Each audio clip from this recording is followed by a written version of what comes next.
अब से ठीक 20 घंटे बाद रशिया के राष्ट्रपति व्लादिमीर पुतिन भारत में होंगे। उनका 30 घंटे का यह दौरा बेहद खास होने वाला है। अमेरिका और यूरोपीय देशों की तमाम धमकियों को दरकिनार करते हुए पुतिन हिंदुस्तान के मेहमान बनने वाले हैं और भारत पहुंचने से पहले ही उन्होंने अपना एजेंडा दुनिया के सामने स्पष्ट कर दिया है।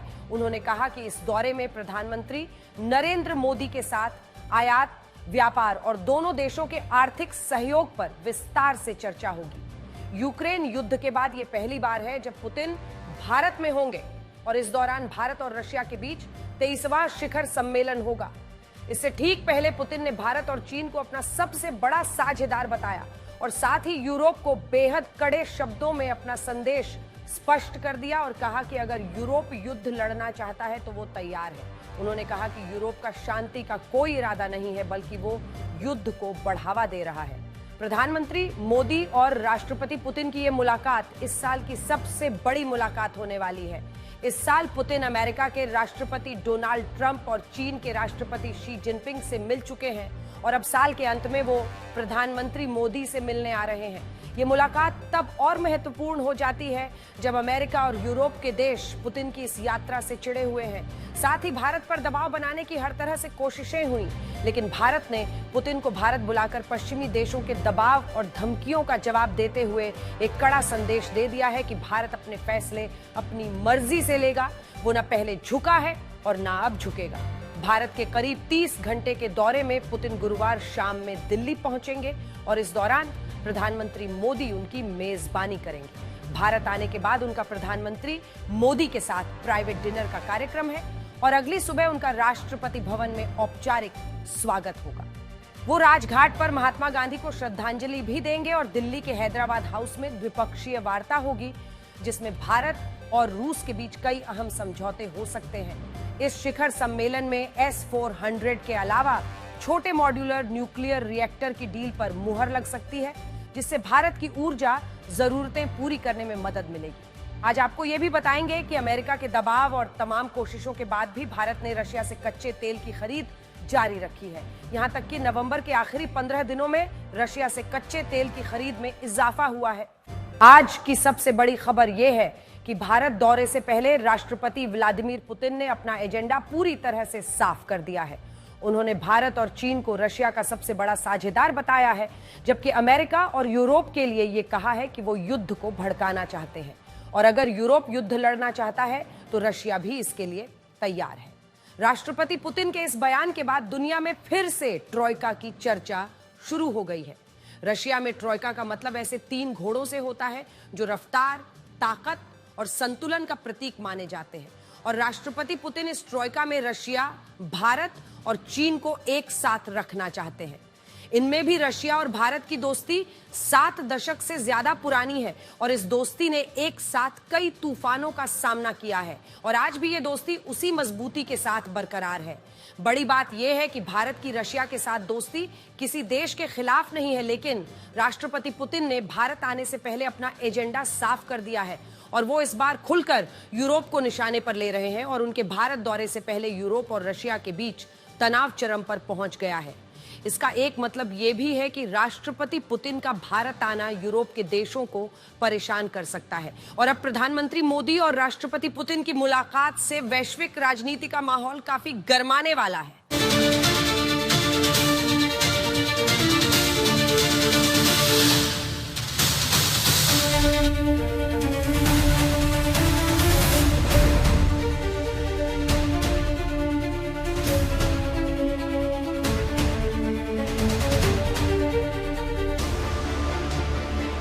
भारत दौरे पर रशिया के राष्ट्रपति पुतिन का एजेंडा क्या रहेगा, ये पूरी तरह स्पष्ट कर चुके हैं। एक तरफ यूरोप का दबाव है तो दूसरी तरफ भारत की दोस्ती। दोनों को लेकर पुतिन की क्या नीति और नजरिया रहेगा, ये उन्होंने बता दिया है। उन्होंने प्रधानमंत्री मोदी से अपनी मीटिंग को लेकर कहा कि इसमें भारत के साथ आयात, व्यापार और आर्थिक सहयोग पर विस्तार से चर्चा होगी। पुतिन ने साफ किया कि रशिया अपनी स्वतंत्र आर्थिक नीति पर काम करता रहेगा, जिसमें रशिया के हित को ध्यान में रखा जाएगा। उन्होंने ये भी कहा कि बीते 3 साल में भारत और चीन के साथ रशिया के व्यापार में काफी वृद्धि हुई है। Только вопрос в чем? Если Европа вдруг начнет с нами войну, мне кажется, что очень быстрый. Это же не Украина. С Украиной мы там действуем хирургическим способом, аккуратненько. Это не война в прямом современном смысле этого слова. Если Европа вдруг захочет начать с нами войну. इस दौरान पुतिन ने यूरोप को जमकर खरी खोटी सुनाई और साफ शब्दों में चेतावनी दी कि अगर यूरोप युद्ध लड़ना चाहता है तो रशिया भी तैयार है। उन्होंने कहा कि यूरोप के देशों की शांति की कोई योजना नहीं है, वो सिर्फ युद्ध को बढ़ावा दे रहे हैं। Воевать с Европой, я уже об этом 100 раз сказал.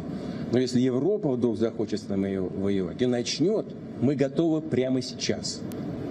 С Украиной мы там действуем хирургическим способом, аккуратненько, так, чтобы, ну, понятно, да? Это не война в прямом современном смысле этого слова. Если Европа вдруг захочет начать с нами войну и начнет ее, то очень быстро произойти ситуация, при которой нам не с кем. पुतिन ने कहा कि आज दुनिया भारी उथल-पुथल के दौर से गुजर रही है। इसकी वजह कुछ ऐसे देश हैं जो अपने एकाधिकार वाले दबदबे का इस्तेमाल करके दूसरों पर दबाव डाल रहे हैं और वो चाहते हैं कि कोई उनसे प्रतिस्पर्धा ना कर पाए। वो दुनिया में मुकाबला ही खत्म करना चाहते हैं। उनका इशारा पश्चिमी देशों की तरफ था। साथ ही कहा कि वो इन कोशिशों में नाकाम हो रहे हैं और आगे भी नाकाम होते रहेंगे। Второе.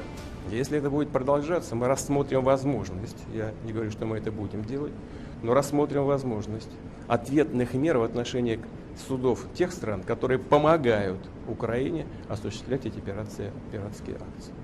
Ну, самый радикальный способ – это отрезать Украину от моря. Тогда ей невозможно будет заниматься пиратством.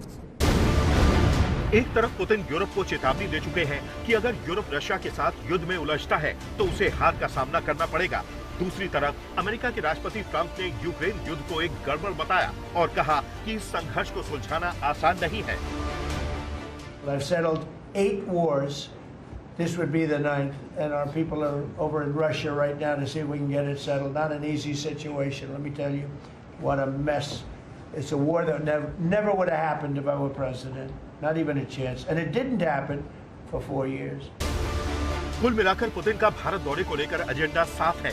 जब दुनिया में हलचल मची है और पश्चिमी देश रूस को अलग थलग करने की कोशिश कर रहे हैं, तब वो भारत को अपना सबसे अच्छा दोस्त मानते हैं और अब उनका भारत दौरा यूरोप को और परेशान कर सकता है।